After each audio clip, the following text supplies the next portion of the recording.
पिछले एपिसोड में आपने देखा कि तीसरे दिन की पूजा की शुरुआत हो चुकी है और भगवान भैरव जी की मूर्ति मंदिर में स्थापित कर दी गई है और मंदिर में यज्ञ भी संपन्न हुआ। लेकिन यज्ञ के बाद ऐसा क्या हुआ जो सबको चौंकाने वाला था? जानने के लिए देखिए इस ब्लॉग को आगे।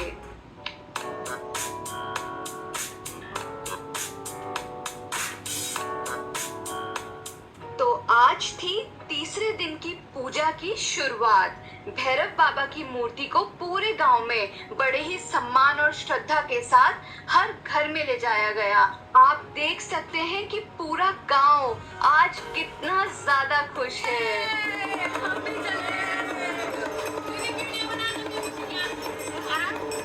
सभी घरों में बाबा की मूर्ति ले जाने के बाद हुआ हवन।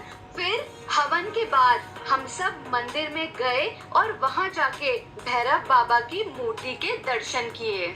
आपको मैं ये भी बता देती हूँ कि पहले यहाँ पर दादाजी के जमाने की भैरव बाबा की मूर्ति स्थापित थी, जो समय के साथ साथ खंडित हो गई और इसीलिए कई सालों बाद पूजा को फिर से किया गया और इस बार पुरानी मूर्ति को सम्मान के साथ हटाकर एक नई भैरव बाबा की मूर्ति को मंदिर में स्थापित किया गया है। अब जैसे यहाँ पर सारे गांव वाले लोग बैठे हुए हैं तो मुझे लगता है यहाँ जागर शुरू होने वाला है। और साथ ही में हमें यहाँ पर मिल गया है एक प्यारा सा डॉगी जिसने हमें बहुत सारा प्यार करा और बहुत देर तक हमारे साथ बैठा रहा। हमने इसे प्रसाद भी खिलाया। तो धीरे धीरे ढोल नगाड़ों की आवाज भी तेजी से बढ़ती जा रही है। देखिए आगे क्या होता है।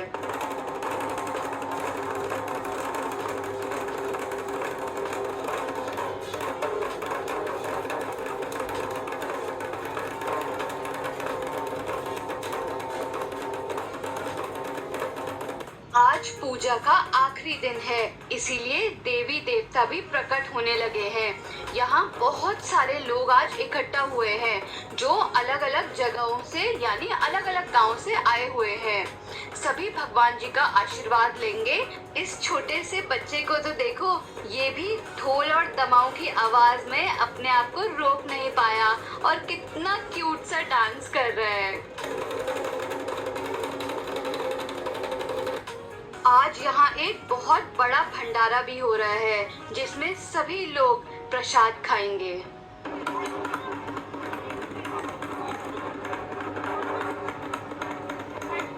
ढोल दमाऊ की भक्ति भरी धुन पर ये प्यारा छोटा सा बच्चा न सिर्फ नाचने लगा बल्कि खुद ही उस धुन में इतना खो गया कि बजाने भी लगा।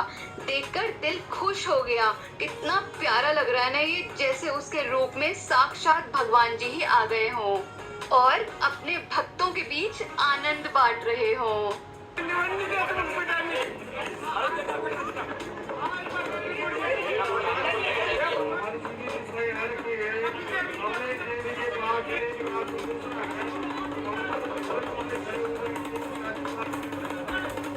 और आज का महाप्रसाद बन चुका है और पता है आज के भंडारे में बहुत सारी यम्मी चीजें बनने वाली हैं, जैसे पूरी, आलू की सब्जी, हलवा, जिसे लोग बड़े प्रेम से प्रसाद के रूप में ले रहे हैं।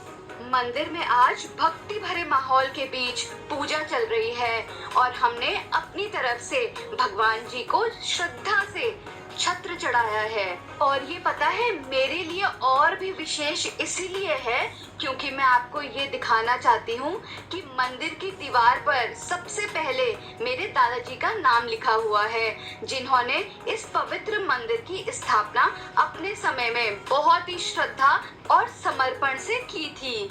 मंदिर में महाप्रसाद चढ़ाने के बाद उसे भी सभी लोगों में बांटा गया। सब लोग बड़े श्रद्धा और प्रेम से प्रसाद ले रहे हैं। उसके बाद हम लोगों ने भी प्रसाद लिया और मन में एक अलग ही शांति और सुख का एहसास हो रहा है, क्योंकि ऐसा लगता है जैसे भगवान ने हमें इतनी दूर से अपने दर्शन के लिए बुलाया है और अपनी कृपा से हम सबको यहाँ आने का अवसर मिला। यहाँ देखो छोटे छोटे बच्चे भी अपनी दादियों के साथ मंदिर आए हुए हैं, बड़े ही प्यार से भगवान जी के दर्शन कर रहे हैं और अब सब मिलकर प्रसाद भी खा रहे हैं। पूरे मंदिर का माहौल भक्ति, प्यार और पारिवारिक सुख से भरा हुआ लग रहा है। पूरे पोखरियाल परिवार की ओर से आप सभी का लड्डू का आशीर्वाद अपने विद्वान आचार्य पापा यहाँ मंदिर के माइक में बोलकर सभी भक्तों का धन्यवाद कर रहे हैं। उन्होंने कहा कि ये 3 दिवसीय पूजा सभी लोगों के साथ मिलकर ही सफलता से संपन्न हो पाई है और हर किसी का योगदान इस पवित्र अवसर को यादगार बनाने के लिए बहुत महत्वपूर्ण रहा। तो सभी जनों को दिल से धन्यवाद। और हाँ, यहाँ से बिना भंडारा खाए कोई नहीं जाएगा। तो सबसे पहले भंडारे का प्रसाद पंडित जी लोगों को दिया गया। सबने मिलकर बड़े ही प्रेम से खाना परोसा। हर किसी का अपना अपना योगदान था। उसके बाद हम लोगों ने भी प्रसाद खाया और सच कहूँ तो इसका स्वाद कुछ अलग ही होता है। एक पवित्र भावना के साथ बनाए गए इस खाने का मजा ही कुछ और है। घर पर चाहे जितनी भी कोशिश कर लो, सच में ऐसा स्वाद सुख के साथ कभी महसूस नहीं होता। हम लोग भी पूजा के बाद थोड़ी देर तक मंदिर में ही शांति से बैठे रहे, आसपास के लोगों से बातें करते रहे और उस पवित्र माहौल को महसूस करते रहे। फिर जैसे ही सोचा कि देखते हैं भंडारे का खाना कहाँ बन रहा है, फिर हम सब भी वहाँ चले गए जहाँ रसोई में गर्मा गर्म प्रसाद तैयार हो रहा था। सेवा में लगे लोग पूरे मन के साथ यहाँ काम कर रहे थे, तो हम भी उनके साथ इस काम में जुट गए। भंडारा लेने के बाद सभी लोग धीरे धीरे कर अपने घर जाने लगे और मंदिर भी खाली होने लग गया। हमने थोड़ी देर आराम किया और पलक झपकते ही शाम हो गई और सबके सब चौक में बैठ गए। तो यहाँ पर ढोल दमाऊ वाले भी सभी घरों से पैसे लेने के लिए आ गए। तो आप लोगों को कैसा लगा हमारा ये वीडियो, हमें कमेंट कर जरूर बताना और अपने गांव की कुछ किस्से कहानियां भी सुनाना। मिलते हैं जल्दी अपनी अगली वीडियो में। तब तक स्वस्थ रहें और मस्त रहें और हमारे गांव की सीरीज का आनंद लेते रहें।